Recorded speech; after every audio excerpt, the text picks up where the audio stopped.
Hello दोस्तों, आप सभी का स्वागत है आरएस एजुकेशन यूट्यूब चैनल। तो आपको दिख रहा है कि PYQ प्लस थ्योरी है और कौन सा टॉपिक है? यूनिट है टिश्यू यानी उत्तक, पादप उत्तक, प्लांट टिश्यू एंड जंतु उत्तक एनिमल टिश्यू। तो ये दोनों हम पढ़ने वाले हैं। मैंने प्रीवियस चैप्टर में आपको कोशिका पढ़ाया था, तो कोशिका में मैंने सारे टॉपिक आपको कवर करवाए थे प्लस थ्योरी के साथ में। तो ये भी आप टॉपिक देखिए कि मैं किस प्रकार से थ्योरी आपको पढ़ाने वाला हूँ। बाकायदा एक एक क्वेश्चन थ्योरी से आने वाला है, एक क्वेश्चन बाहर नहीं होगा और पूरा चैप्टर रिवाइज होगा और आपको पता नहीं चलेगा कि भाई रिवाइज हो रहा है क्या।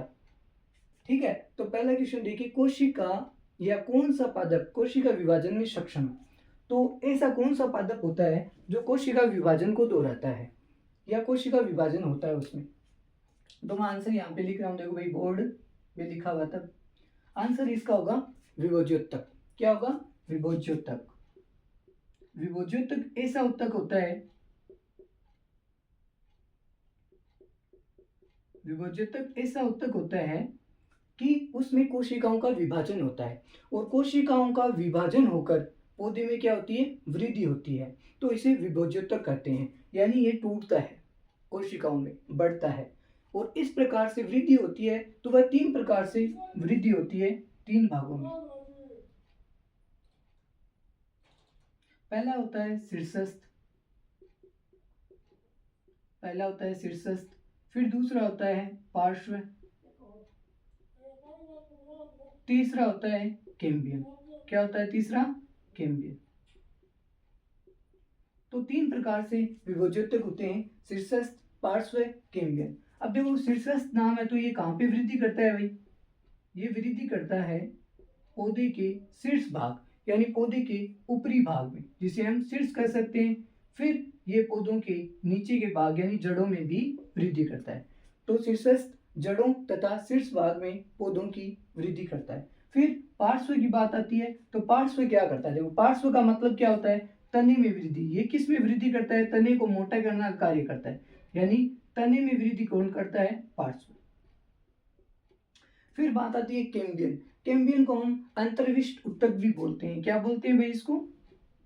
अंतर्विष्ट उत्तक, अंतर्विष्ट उत्तक भी बोलते हैं।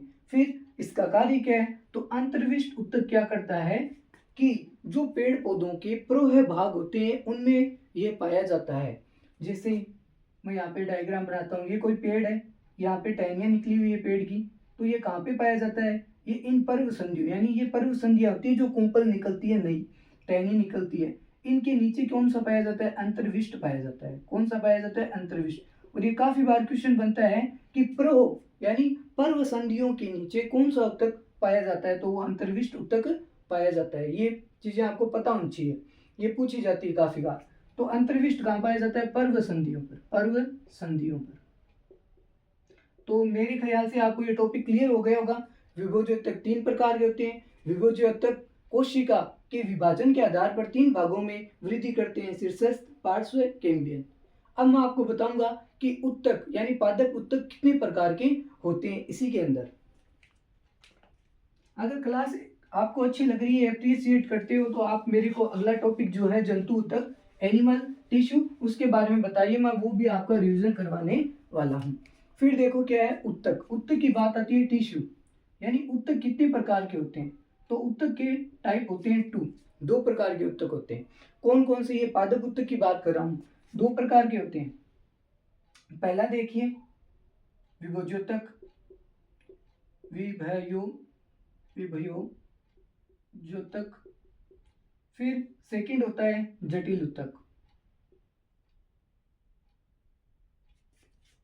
या जिसे हम स्थायी उत्तक भी बोल सकते हैं, स्थायी उत्तक।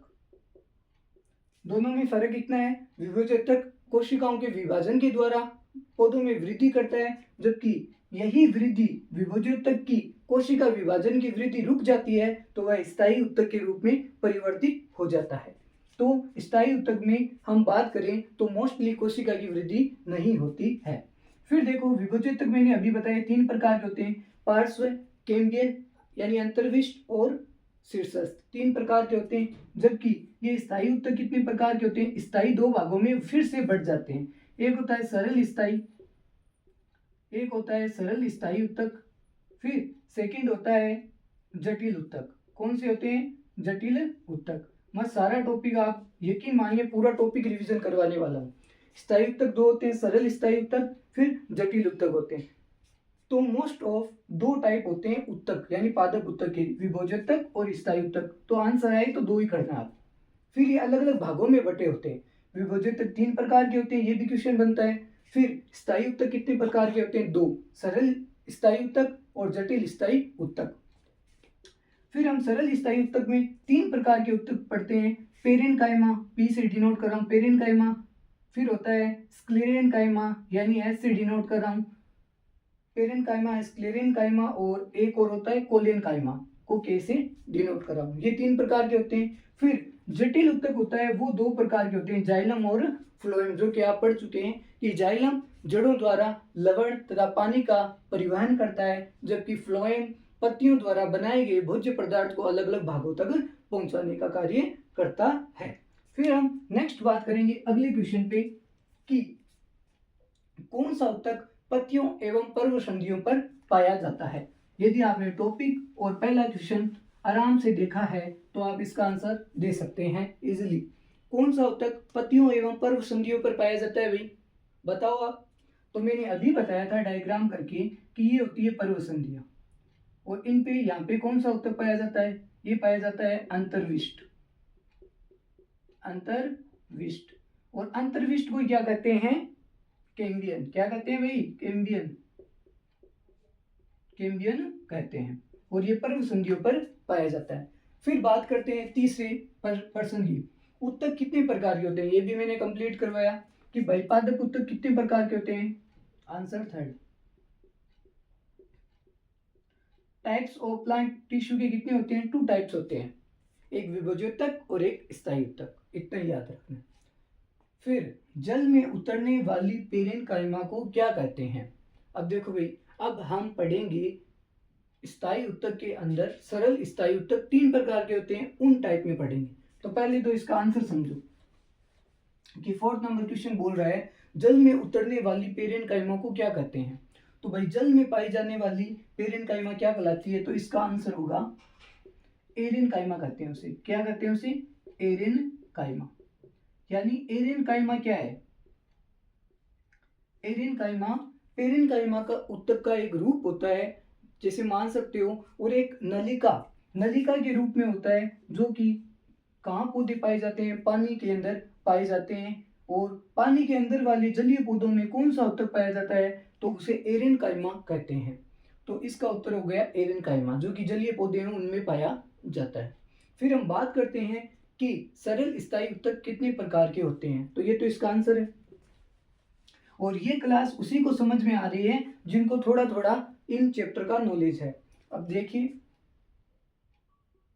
सरल स्थायी उत्तक, सरल स्थायी उत्तक। अब देखिए, सरल स्थायी उत्तक मैंने बताया कितने टाइप्स होते हैं। देयर आर 3 टाइप्स ऑफ सरल स्थायी उत्तक, यानी इजिली टिश्यू या कुछ भी कह सकते हो, सिंपल टिश्यू। फिर देखिए 3 टाइप होते हैं इसके, कौन कौन से भाई? पहला होता है एरेनकाइमा, पहला होता है एरेनकाइमा। सेकंड होता है कोलेनकाइमा या क्लोरेनकाइमा। इंग्लिश में से कोलेनकाइमा बोलते हैं, हिंदी में क्लोरेनकाइमा। फिर थर्ड नंबर पे आता है स्क्लेरेनकाइमा।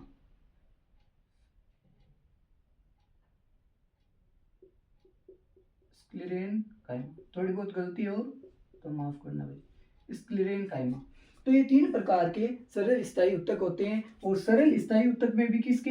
जटिल उत्तक के, या स्थायी उत्तक कह सकते हो इसे आप। स्थायी उत्तक के उदाहरण है, स्थायी उत्तक, स्थायी उत्तक के उदाहरण है। अब समझिए एरेनकाइमा क्या है। एरेनकाइमा सर्वाधिक पाया जाने वाला सरल स्थायी उत्तक है। कौन सा है? ये सबसे ज्यादा पाया जाने वाला सरल स्थायी उत्तक है। काफी बार पूछा गया प्रश्न सरल स्थायी उत्तक है कि कौन सा उत्तक सरल स्थायी उत्तक पाया जाता है। तो एरेनकाइमा। एरेनकाइमा कहाँ पाए जाते हैं? ये उत्तक कहाँ पाए जाते हैं? ये एपिडर्मल के नीचे पाए जाते हैं। कहाँ पाए जाते हैं सारे? एपिडर्मिल कोशिकाओं के नीचे। एपिडर्मिल, एपिडर्मल जो कोशिकाएं होती है उनके नीचे ही पाए जाते हैं। अब आप कहोगे सर एपिडर्मिल कोशिकाएं क्या होती है? तो इस प्रकार से एपिडर्मिल कोशिकाएं होती है जो क्या करती है, जो ऊतक को भारी भागों से क्या करती है? रक्षा प्रदान करती है। और ये काफी क्या होती है? जटिल होती है, कठोर होती है, जो भारी भागों से ऊतकों की रक्षा प्रदान करती है। तो ये एपिडर्मिल ये है, क्या है भाई? ये एपिडर्मिल कोशिकाएं। जंतु ऊतक में भी पढ़ेंगे, जैसे हमारी त्वचा होती है तो ये बाहरी भाग होता है, ये भी त्वचा एक एपिडर्मिल का उदाहरण है। तो पेड़ पौधों में जो एपिडर्मिल बाहरी कोशिकाएं होती है उनको कहते हैं। फिर उनके नीचे कौन कौन से पाए जाते हैं? एरेनकाइमा पाया जाता है, फिर कोलेनकाइमा पाया जाता है, फिर स्क्लेरेनकाइमा पाया जाता है। इस प्रकार से ये सरल स्थायी ऊतक इनमें पाए जाते हैं। फिर एरेनकाइमा सरल स्थायी ऊतक होता है, ये मैंने बताया। फिर क्लोरेनकाइमा पढ़िए, देखो कैसे क्लोरोफिल, कैसे क्लोरेनकाइमा, क्लोरोफिल क्लोरेनकाइमा। तो क्लोरेनकाइमा में क्लोरोफिल पाया जाता है, क्लोरोफिल। तो आप कहोगे सर क्लोरोफिल है तो हमें पता है कि क्लोरोफिल होता है पत्तियों में, तो भोजन का निर्माण पेड़ पौधे क्लोरोफिल के द्वारा बनाते हैं, तो ये भोजन का निर्माण करता है। फिर बात करते हैं और क्या क्या करता है ये पौधों को लचीला बनाता है। क्या बनाता है?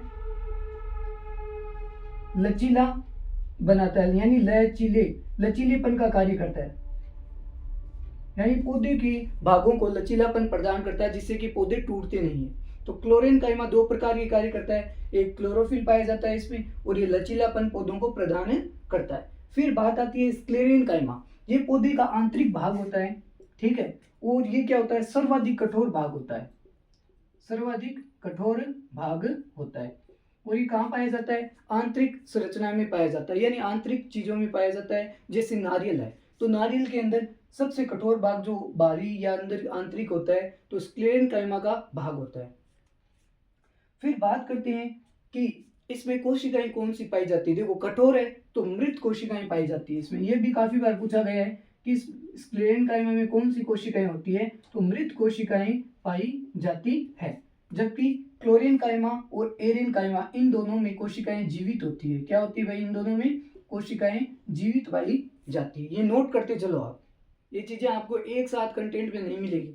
फिर स्क्लेरेनकाइमा सर्वाधिक कठोर होता है, मृत कोशिकाएं पाई जाती है, और जो कठोर भाग होता है वो लिग्निन का बना होता है। जो कठोर भित्ति बनी होती है स्क्लेरेनकाइमा की, वो लिग्निन नामक पदार्थ की बनी होती है, लिग्निन की बनी होती है। ये भी काफी बार पूछा गया है,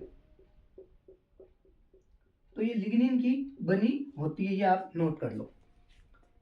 तो आई होप आपको ये तीनों पॉइंट समझ में आए। फिर हम आगे बात करते हैं नारियल का कठोर भाग किस ऊतक का बना होता है। ये भी आप इजीली बताओगे किसका बना होता है? स्क्लेरेनकाइमा का बना होता है। तो इसके उदाहरण भी दे देता हूं, जैसे नारियल, नारियल का खोल किससे बना होता है? स्क्लेरेनकाइमा ऊतक से बना होता है। फिर बात करते हैं जैसे अखरोट,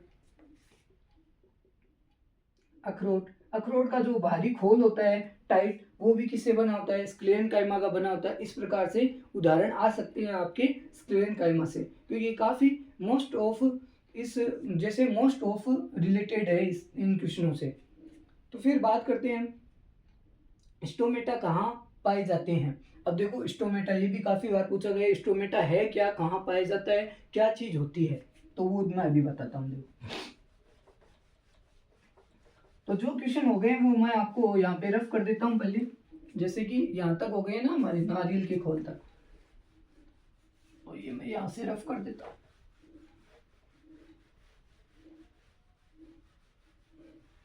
तो देखो स्टोमेटा कहाँ पाए जाते हैं, तो बात करते हैं आंसर 6 की, कि स्टोमेटा होता क्या है।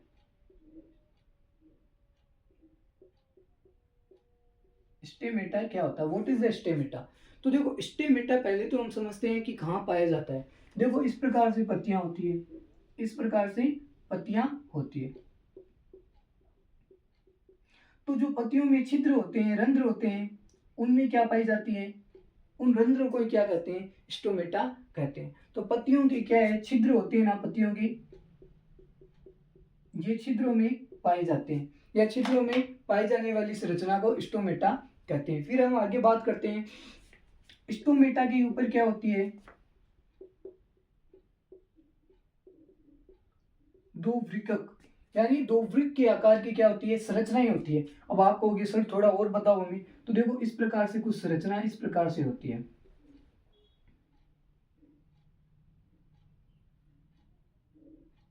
ये इस प्रकार से संरचना हो जाएगी, इस प्रकार से ये संरचना होती है। और इन संरचनाओं को हम क्या बोलते हैं, रक्षी कोशिकाएं बोलते हैं। क्या बोलते हैं इन्हें, रक्षी कोशिकाएं। तो काफी बार पूछा गया है कि पत्तियों या पेड़ पौधों में कौन सी कोशिकाएं रक्षा प्रदान करती है, तो रक्षी कोशिकाएं प्रदान करती है।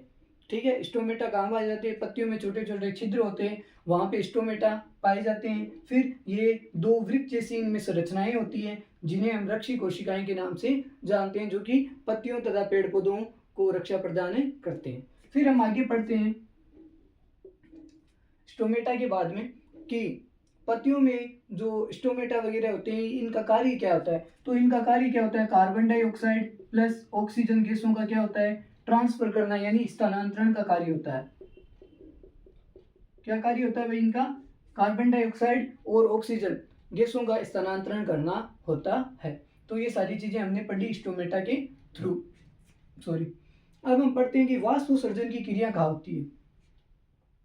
तो मोस्ट ऑफ रिपीटेड क्वेश्चन है कि वाष्पोसर्जन की क्रिया कहाँ पे होती है। तो आपको पता है कि हमें पता है पत्तियों में होती है, छिद्रों में होती है, लेकिन छिद्रों में ही कहाँ होती है ये पूछ ले तो आपको आंसर देना है स्टोमेटा के अंदर वाष्पोसर्जन की क्रिया कहाँ होती है।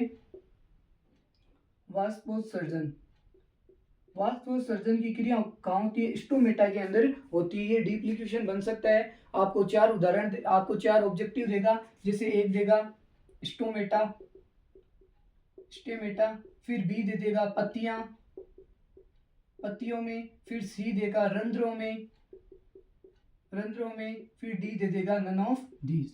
तो आप क्या करोगे, सब क्या करेंगे, रंध्र टेक किया जाएंगे कि रंध्र है आंसर, जबकि इसका होगा क्या, स्टोमेटा में ये क्रिया होती है वाष्पोसर्जन की। तो इसलिए मैं ऑब्जेक्टिव नहीं लेके आ रहा हूँ, क्योंकि मैं सोचता हूँ कि भाई ज्यादा से ज्यादा क्वेश्चन आपके अटेम्प्ट हो, नंबर ऑफ क्वेश्चंस के साथ में थ्योरी अटेम्प्ट होता कि आपके क्वेश्चन तो ऐसे ही हो जाएंगे। इस क्लास से आप यकीन मानो आपके 100+ क्वेश्चन होने वाले। फिर वाष्पोसर्जन की क्रिया क्या होती है, स्टोमेटा के अंदर होती है। मरुस्थलीय पौधों की बाहरी सतह किन की बनी होती है, किस उत्तक या किसकी बनी होती है। तो ये काफी बार क्वेश्चन ये भी रिपीट हुआ है, क्वेश्चन नंबर 8, कि मरुस्थलीय पौधों की जो बाहरी संरचना होती है, बाहरी परत होती है या बाहरी सतह होती है, वो किससे बनी होती है, बाहरी सतह मरुस्थलीय पौधों में तो किन की बनी होती है, क्यूटीन की। किसकी बनी होती है भाई, ये क्यूट नहीं है भाई, क्यूटीन है, क्यूटीन की बनी होती है। अब आप कहोगे सर ये क्या होता है, जैसे आपने कैक्टस पौधा देखा होगा कि मरुस्थलीय पौधों में क्या है, ऐसे ऐसे कुछ प्रकार के पौधे उगे होते हैं मरुस्थल में ऐसे, और उन पे क्या होते हैं, कांटे होते हैं चारों। तो कोई भी वातावरण हो, जैसे सर्दी, गर्मी, वर्षा ऋतु, तो ये परत होती है ना बाहरी, ये होती है क्यूटीन। क्या होती है ये, क्यूटीन, जो कि पौधे को भारी रक्षा प्रदान करती है। और ये क्यूटीन की परत क्या होती है, इसके अंदर पानी की मात्रा को संचित रखता है। क्या रखता है भाई, पानी की मात्रा को संचित रखने का कार्य भी करती है, जिससे कि पौधा नष्ट नहीं होता और धीरे धीरे आवश्यकता अनुसार अपने पानी की पूर्ति करता रहता है। तो हमारा क्वेश्चन ये था कि मरुस्थलीय पौधों की बाहरी सतह किसकी बनी होती है, तो बाहरी सतह क्यूटीन की बनी होती है। That is answer. फिर बात करते हैं जटिल उत्तक के उदाहरण बताइए। तो अगर आपने पहले समझा है उत्तक क्या है, तो जटिल उत्तक के आप इजीली उदाहरण बता सकते हैं। अब देखते हैं क्वेश्चन नंबर आपका है 9th, जटिल उत्तक। अब आप बताओ कि भाई जटिल उत्तक के उदाहरण कौन कौन से। तो जटिल उत्तक मैंने बताया है कि दो ही जटिल उत्तक होते हैं, एक तो होता है जाइलम, एक होता है जाइलम, एक होता है फ्लोएम। फ्लोएम, एक जाइलम और एक फ्लोएम। अब देखो इनकी पूरी हिस्ट्री जान लो। जैसे जाइलम जैसे जड़ और जैसे जल, यानी जाइलम क्या करता है, ऐसे याद रखो, जल और जैसे जाइलम और जैसे जड़। तो ये जड़ों से क्या करता है, जल और लवण, जिन्हें हम खनिज भी कह सकते हैं। ठीक है, तो जाइलम का मुख्य कार्य होता है कि भूमि के अंदर लवण, खनिज और तथा जल को पौधे के ऊपरी भागों तक पहुंचाना। फिर ऊपरी भागों तक क्या होता है, पत्तियों तक पानी पहुंच जाता है तो पत्तियां सूर्य का प्रकाश, जिसे हम फोटोसिंथेसिस कहते हैं, प्रकाश संश्लेषण, उसकी उपस्थिति में वह अपना भोजन तैयार करती है। तो फ्लोएम का कार्य क्या होता है, जैसे ही भोजन निर्माण हुआ तो ये पत्तियों से कहाँ पहुंचाता है, पौधे के विभिन्न भागों तक भोजन को पहुंचाता है। पौधे के विभिन्न पौधों के विभिन्न भागों तक भोजन को परिवहन करने का कार्य करता है या भोजन पहुंचाने का कार्य करता है। तो फिर बात करते हैं हम जाइलम के टाइप्स कितने होते हैं, प्रकार कितने होते हैं जाइलम के। जाइलम 4 प्रकार का होता है। आपने तो कभी कभी इतना ही सोचा होगा कि भाई जाइलम क्या होता है, जो डीपली नहीं पढ़ते हैं, कोई मान लो सारे ही पढ़ते हैं वैसे तो, लेकिन जाइलम कितने प्रकार के होते हैं, 4 प्रकार के जाइलम होते हैं और चारों के अनेक यानी अलग अलग कार्य होते हैं। तो जाइलम में क्या प्रकार होते हैं, जैसे मैं यहाँ पे लिख देता हूँ कि जाइलम के 4 प्रकार होते हैं। तो मैं यहाँ पे लिख रहा हूँ भाई, जाइलम के 4 प्रकार होते हैं। जैसे जाइलम, पहला देखो क्या होता है, जाइलम वाहिनिका, जिसे ट्रेकिड कहते हैं, ट्रेकिड, जाइलम वाहिनिका। फिर दूसरा जाइलम वाहिका, फिर तीसरा जाइलम फाइबर, और फिर चौथा जाइलम पेरेनकाइमा। जाइलम पेरेनकाइमा बाकायदा आप एनसीईआरटी की बुक लेके बैठ सकते हैं, अगर मैं उससे रिलेटेड या उससे हटकर पढ़ा रहा हूं तो आपको सारा उसी कंटेंट है और सारी एनसीईआरटी है। तो parenchyma, xylem parenchyma, xylem fibre, xylem वाहिका, जाइलम वाहिनिकाएं, जिसे ट्रेकिड भी कहते हैं। अब मोस्ट ऑफ इसमें ये चीज पता होनी चाहिए कि जाइलम पेरेनकाइमा क्या करता है। तो मोस्ट ऑफ इसका कार्य क्या होता है, what is the work of parenchyma या जाइलम पेरेनकाइमा। तो इसका वर्क होता है भोजन को संचित रखना। क्या करता है भाई, ये भोजन को संचित रखने का कार्य कौन करता है, जाइलम पेरेनकाइमा का कार्य होता है। काफी बार पूछा गया है तो आप स्टार लगा लो और इसको लिख लो। फिर आते हैं सर फ्लोएम भी तो कितने प्रकार के हो सकते हैं। तो फ्लोएम के भाई प्रकार होते हैं 5। फ्लोएम के कितने प्रकार होते हैं भाई, 5 प्रकार के होते हैं, और वो भी बता देता हूँ। इनमें 2 प्रकार सेम होंगे, जैसे जाइलम फाइबर है तो उसमें फ्लोएम फाइबर होगा, जाइलम पेरेनकाइमा है तो उसमें फ्लोएम पेरेनकाइमा होगा, इस प्रकार से। और फाइबर को उसमें रेसे भी कर सकते हैं। तो इनमें 2 चीजें कॉमन है, एक तो फ्लोएम फाइबर, जिन्हें कोष्टक में रेसे भी लिखा होगा। फिर दूसरा फ्लोएम फाइबर के बाद में पेरेनकाइमा, फ्लोएम पेरेनकाइमा।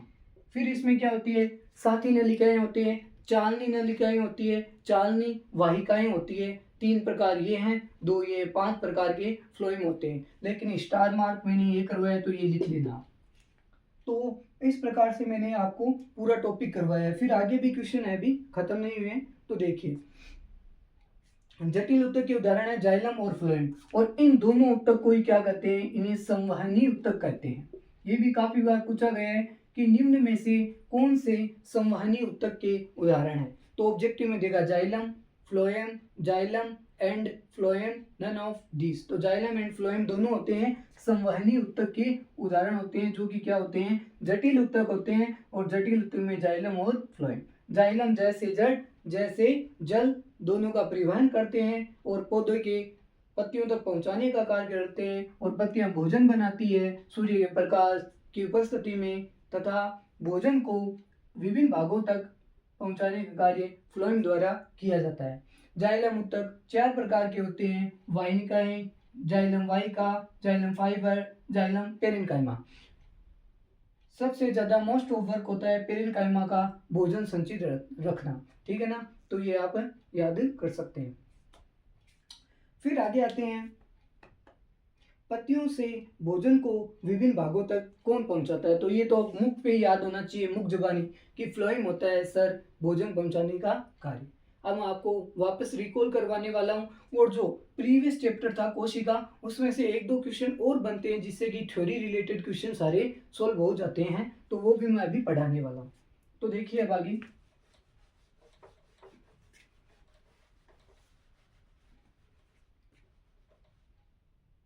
अब देखिए भाई, फ्लोएम हो गए। अब पहले उत्तक, अभी आप रिवीजन कर लो कि उत्तक,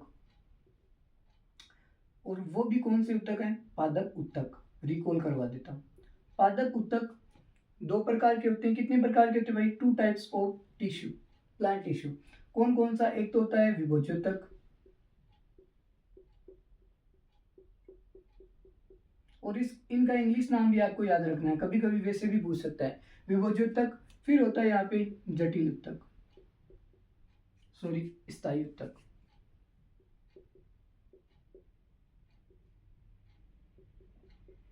स्थायी उत्तक।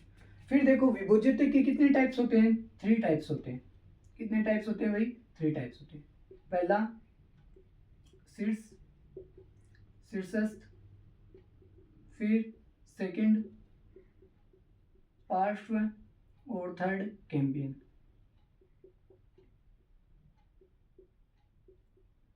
अब वैसे मुझे पता नहीं कि क्लास कितनी अप्रिशिएट होगी, कितने लोग देखेंगे, उससे मेरे को कोई मतलब नहीं है, क्योंकि मेरा काम है पढ़ाना, मेरी खुद की सेल्फ रिवीजन करना, न कि ये कि व्यू कितने आएंगे, ये क्या होगा, अप्रिशिएट कौन करेगा, वो मेरे को कोई दिक्कत नहीं है उसकी।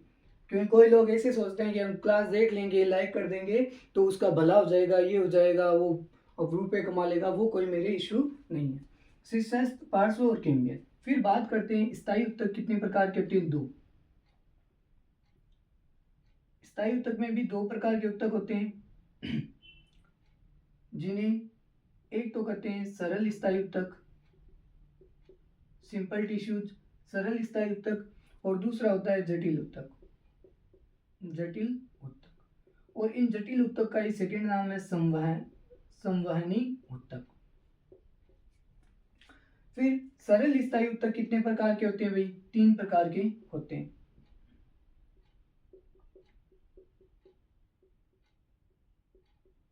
पेरेनकाइमा, दूसरा होता है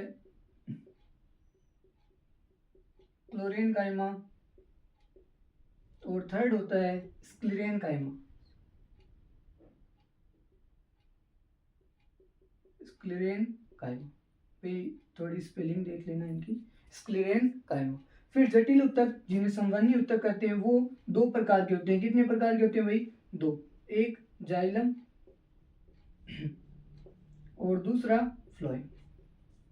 जाइलम और दूसरा फ्लोएम, ये आपको पता होना चाहिए। तो मैंने सारे करवाए। अभी देखो रिकॉल करते हैं सारे चैप्टर को। पादप उत्तक 2 प्रकार के होते हैं, विभोज्योतक, स्थायी उत्तक।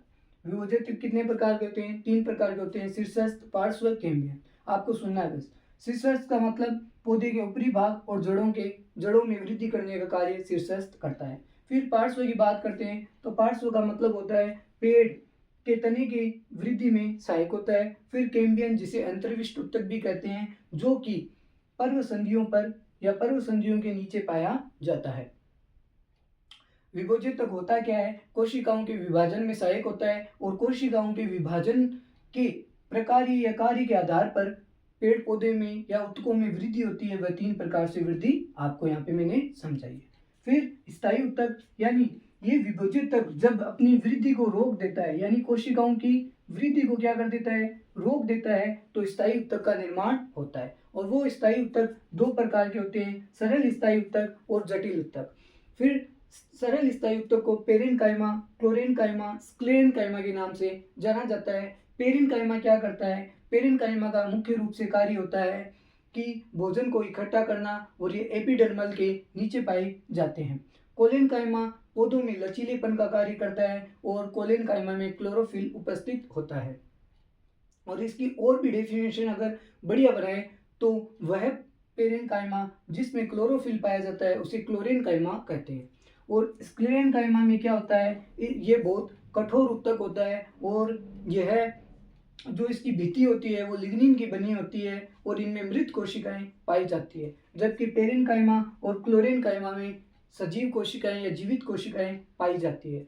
फिर बात करते हैं पेरेनकाइमा। पेरेनकाइमा का एक प्रकार है जो जलीय पौधों में पाए जाते हैं, उनको हम एरेनकाइमा कहते हैं।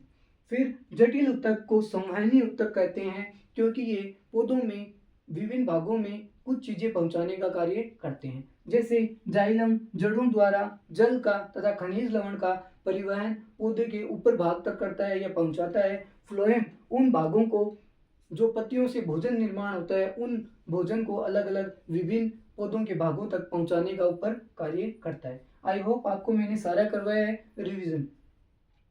फिर मैंने बताया था जाइलम 4 प्रकार के होते हैं और फ्लोएम 5 प्रकार के होते हैं। जाइलम में मोस्ट ऑफ जो प्रकार है टाइप्स है पेरेन्काइमा है, और पेरेन्काइमा में क्या होता है, भोजन संचित होता है। फिर हम बात करते हैं आगे, जो मैंने कोशिका चैप्टर में कुछ आपको लेफ्ट हो गया तो वही 1-2 क्वेश्चन। जैसे कोशिका क्या होती है मैं ज़्यादा नहीं बताऊंगा, थोड़ा सा बताना है मेरे को कि कोशिका में जो यहाँ पे होता है ये तो होता है केंद्र, ठीक है, फिर जिसे हम केंद्रक कहते हैं। फिर बात करते हैं ये होती है झिल्ली, जिसे हम कोशिका झिल्ली कहते हैं, और इस झिल्ली और केंद्र के बीच में ये जो भाग होते हैं इसे कोशिका द्रव्य कहते हैं। क्या कहते हैं भाई, इसे कोशिका द्रव्य, इस भाग को कोशिका द्रव्य कहते हैं। और इस झिल्ली को ही हम कई नामों से जानते हैं, प्लेज्मा झिल्ली, प्लेज्मा झिल्ली और अर्धपारगम्य झिल्ली, अर्धपारगम्य झिल्ली अनेक नामों से जाना जाता है। ये क्या कार्य करती है, ये गैसों तथा कोशिका में जो हानिकारक पदार्थ होते हैं उन्हें रोकने का कार्य करती है, इसीलिए इसे चयनात्मक झिल्ली भी कहते हैं। इसे क्या कहते हैं, चयनात्मक झिल्ली भी कहते हैं, क्योंकि हानिकारक चीजों को रोकती है। फिर इस झिल्ली के द्वारा ही क्या होता है, गैसों का विनिमय होता है। कोशिका के अंदर गैसों का विनिमय कौन करता है, तो वो झिल्ली के द्वारा होता है, जैसे ऑक्सीजन प्लस कार्बन डाइऑक्साइड गैसों का विनिमय होता है। फिर बात करते हैं केंद्र, केंद्र की दोहरी झिल्ली होती है, अंदर वाली झिल्ली वलित होती है जबकि बाहरी झिल्ली छिद्रित होती है। फिर बात करते हैं कोशिका द्रव्य, तो कोशिका द्रव्य में भी सारे कोशिकांग मौजूद होते हैं। तो कोशिकांग किस में पाए जाते हैं, कोशिका द्रव्य में पाए जाते हैं। फिर केंद्रक द्रव्य और कोशिका द्रव्य को क्या कहते हैं, जीव द्रव्य कहते हैं। तो ये काफी बार पूछा गया है कि जीव द्रव्य क्या है, तो देखो जीव द्रव्य क्या है, कोशिका द्रव्य, लिख लेना भाई, कोशिका द्रव्य प्लस केंद्रक द्रव्य को क्या कहते हैं, जीव द्रव्य कहते हैं। तो आई होप मैंने आपको सारा रिवीजन करवाया है। धन्यवाद।